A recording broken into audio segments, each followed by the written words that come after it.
The show opens with a funeral scene where an elderly rabbi honors Sarah Ironson, a woman who has passed away. He reflects on her generation of immigrants, praising her bravery and dedication in establishing a community in the United States. Meanwhile, Joe Pitt, a Mormon Republican clerk in the U.S. Court of Appeals, is visiting Roy Cohn, a lawyer and friend, in his office. As Roy juggles multiple phone calls, he offers Joe a position of associate assistant at the Justice Department in Washington. Excited by the opportunity, Joe tells Roy that he needs to talk it over with his wife before making a decision, and then leaves the office. At Joe's home, his wife Harper is listening to the radio and preparing a meal. She is addicted to a drug named Valium and suffers anxiety and hallucinations. As she is talking to herself, she suddenly imagines a travel agent visiting her. In this vision, the agent, who once sold them a ticket to Brooklyn, tries to sell them another trip. Harper, feeling unsettled, shares her confusion with the agent and questions herself whether her husband truly loves her. Just then, Joe arrives home, prompting the travel agent to vanish into thin air. When Joe asks Harper if she likes the idea of moving to Washington, she gives him a series of unreasonable excuses, such as needing to finish painting a room. Joe reassures her that she has plenty of time to complete the task, but Harper expresses her fear about doing it on her own. She explains that she feels scared and does not want to go in the room alone, claiming she hears unsettling metal scraping sounds as if someone is in the house with a knife. After Sarah's funeral, her grandson Louis is devastated to learn that his boyfriend, Pryor, has contracted AIDS, which plunges him into a state of panic. When Louis asks Pryor why he did not share this news earlier, Pryor reveals that he was afraid Louis would leave him. The conversation is abruptly cut short as Louis hurries to catch a bus to the cemetery to bury his grandmother. Despite his efforts to care for Pryor, Louis quickly becomes overwhelmed by the emotional strain. Seeking advice, he turns to the rabbi, only to be left disheartened when the rabbi offers no guidance on how to handle the immense challenge of supporting a loved one in such a critical time. Back at Joe's home, Joe is trying to convince Harper of the importance of moving to Washington. However, Harper resists, offering various unreasonable excuses. Joe argues that she does not understand the outside world because she rarely leaves the house, highlighting her emotional nature. Harper responds by saying that she does go out and is aware of the world beyond their home. Their argument escalates, with Harper accusing Joe of never should have married her. After taking some time to cool down, Harper approaches Joe to discuss having a baby, but he does not respond. She then shares the news she heard on the radio, expressing her fear that the world might be soon coming to an end. The next day, Joe finds Louis crying in the courthouse bathroom, where they both work. Despite their differing roles, Joe does not recognize Louis, but Louis knows Joe very well. They form an unexpected bond, partly fueled by Louis' suspicion that Joe might be gay. Louis, who works with word processing, briefly mentions a sick friend when Joe asks about his tears, but he does not go into detail about his own troubles. He thanks Joe for his concern, noting that his other colleagues had simply walked away when they saw him crying. As their brief conversation ends and Louis is about to leave, he gives Joe a kiss on the cheek.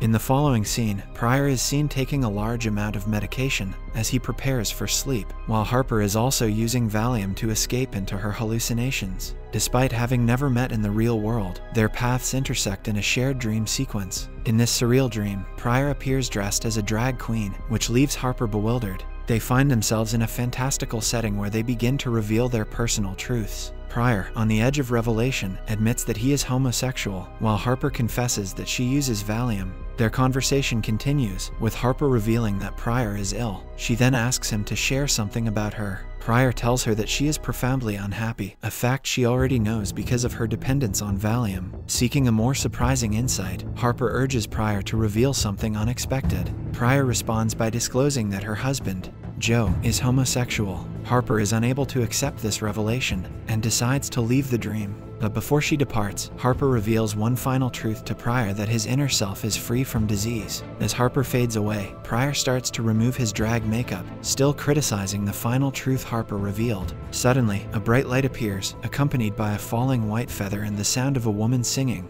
The singing brings Pryor out of the dream, waking him up from this surreal and revealing experience. After waking from her hallucination, Harper intentionally burns Joe's dinner that night and demands to know where he has been as he arrives home. She wants Joe to tell her the truth, the same truth Pryor had revealed to her. As their argument gets more heated, Joe directly asks if she has any specific questions to ask him. Harper then admits she is afraid of him. This makes Joe retreat to the bedroom. As he starts changing, Harper follows and asks him directly if he is homosexual. Joe, unsettled by the question, gets dressed and prepares to leave. Harper stops him and insists that he must tell her the truth. However, Joe denies her accusation and insists that the confrontation does not make any difference to their situation. Later, Joe suggests that they pray to God for strength, but Harper refuses. Joe explains that he is trying to be a better man by confronting and eliminating his inner struggles. In response, Harper reveals that she is pregnant and expresses her fear that their child might end up addicted to drugs and lost in hallucinations. Joe attempts to confess the truth about Harper's pregnancy, but Harper gives him mixed signals, leaving the situation unclear. As a result, Harper leaves the room, noting that at least now they both have secrets to keep. That same night, Pryor discusses his worsening symptoms with Louis, who is upset that Pryor has not shared his struggles sooner. Louis questions whether Pryor would be angry if he decides to leave him alone in such a situation, to which Pryor responds with a gentle kiss on Louis's forehead, acknowledging that he would be upset. After this tender moment, Pryor quickly goes to sleep, leaving Louis to grapple with his own feelings. During a doctor's appointment, Roy learns from Dr. Henry that he has been diagnosed with AIDS. Roy is unsettled by the diagnosis, as he associates AIDS with drug addicts or homosexuals. While he has no history of drug use, Dr. Henry acknowledges his past relationships with men. He views homosexuality as a weakness and is determined not to publicly acknowledge that he is gay or that he has AIDS. Instead, he falsely claims that he has liver cancer. Roy then threatens Dr. Henry, warning him that he will use his influence to ruin his reputation and career if he reveals Roy's homosexual status. Disgusted by Roy's refusal to face the truth, Dr. Henry urges him to use his influence to access an experimental drug for AIDS. In the next scene, Pryor is shown in intense pain, with cracked lips and struggling to breathe as he crawls toward the bathroom. He calls out for Louis, who, upon discovering him, panics. Although Pryor advises against it, Louis quickly dials for help and hurries to assist him. As Louis tries to support Pryor, he ends up covered in Pryor's blood. Pryor then collapses unconscious onto the ground. Simultaneously, Joe returns home after their earlier argument about his sexuality to find Harper sitting in the dimly lit living room, listening to music. When Joe asks her what's wrong, she again mentions her fear of someone being in their bedroom with a knife. Harper admits she's considering another hallucinatory trip due to the growing divide between them. Joe urges her not to leave, assuring her they can mend their relationship. He then shares a biblical story where a young man wrestles with an angel, symbolizing a struggle with predetermined fate. Joe expresses his desire to break free from what he sees as immoral gay tendencies conflicting with his faith, and Harper empathizes with his inner disturbance, trying to comfort him. She also reveals uncertainty about her pregnancy and suggests Joe should take Roy's offer to move to Washington alone. Joe insists on staying together, but Harper insists she may leave him. Returning to Louis and Pryor's situation, with Pryor now hospitalized, Louis shares his concerns with a nurse who is attending to Pryor. Overwhelmed by the prospect of witnessing Pryor's death, Louis decides he cannot stay at the hospital. He leaves and heads to Central Park, seeking a casual encounter with a stranger. In an act of self-destructive behavior, Louis allows a man he meets to have unprotected intimate relation with him. Despite knowing the man has HIV, when the protection measure breaks during their encounter, Louis requests that the man intentionally infect him. But the man refuses and walks away. Just across the street from Louis's encounter in the park, Joe and Roy are sitting together at a bar. Joe confides in Roy about his struggles with Harper and how he has been relying on his faith, but feels lost without clear answers. Roy, somewhat intoxicated, attempts to console Joe in a manipulative manner. He suggests that Joe should consider leaving his wife and make a firm decision about moving to Washington. He persistently tries to persuade Joe, grasping at various arguments, even invoking father-son relationships by suggesting a good son would sacrifice anything for his father. Outside the bar, Roy discloses that he is dying from cancer and urges Joe to consider moving to Washington. Back in the hospital, Pryor receives a visit from his best friend Belize, who is now a nurse and a former drag queen. Belize comforts Pryor, assuring him that Louis will return to him. During their conversation, Pryor confides in Belize that he hears voices, which he believes are keeping him alive, but Belize remains doubtful. After Belize departs, Pryor hears the voice again, who claims to be a messenger preparing him for an impending significant event, and promising to return soon. In a subsequent scene, Roy and Joe dine with Martin, one of Roy's associates, who attempts to persuade Joe to accept a position at the Justice Department by criticizing liberalism. This dinner provides insight into Roy's influence over his Republican associates, showcasing how he commands their loyalty. During the meal, Roy reveals to Joe a troubling truth, saying that he is facing disbarment due to mishandling a client's funds, and seeks Joe's assistance to avoid legal consequences. Roy exploits Joe's reputation for moral integrity to convince him into considering the job offer. To demonstrate his authority, Roy even has his subordinate massage him to alleviate a cramp, likely related to his HIV diagnosis. The following morning, Louis starts packing his belongings from the apartment he shares with Pryor. Later, while having his meal outside the courthouse, Joe joins him and they casually begin talking. Joe inquires about Pryor, and Louis soberly remarks that things will never be the same again.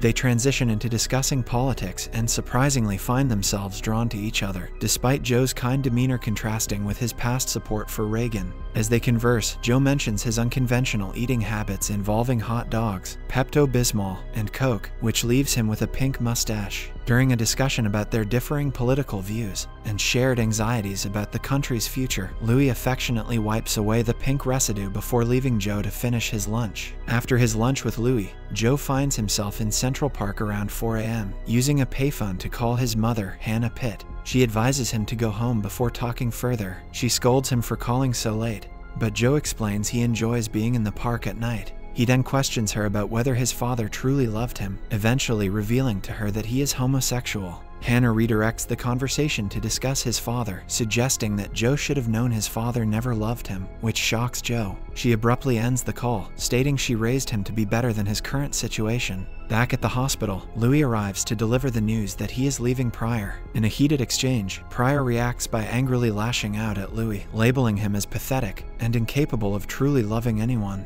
Pryor dismisses Louis's emotions, asserting that they hold no value if Louis cannot stand by him. The confrontation intensifies with Pryor shouting for Louis to leave, which eventually prompts Louis to walk away from the room. At the same time, Joe arrives home and meets Harper, leading to a pivotal moment in their relationship. Harper, knowing Joe has returned from one of his reflective walks, expects him to delve into his inner conflict, struggling between his desire to be seen as a heterosexual man and the reality of his homosexuality, a dilemma he feels is being neglected. Before Joe could express himself, Harper erupts into an anxious outburst about needing to escape once more. Feeling desperate, Joe opens up to Harper, admitting he cannot reconcile the intense internal battle he faces, describing it as a searing spike through his chest. Joe then reveals that he called Harper's gynecologist and discovered she is not pregnant. Harper counters that she has been seeing a different gynecologist now. This revelation shatters Harper, who breaks down, lamenting that their entire relationship has been based on lies. Joe, fighting with his own realization, acknowledges that he presents the metaphorical monsters that haunt Harper, the man with the knives. Meanwhile, Joe begins bleeding from the mouth and rushes to the bathroom. Convinced by Joe's unsettling words, Harper flees their confrontation,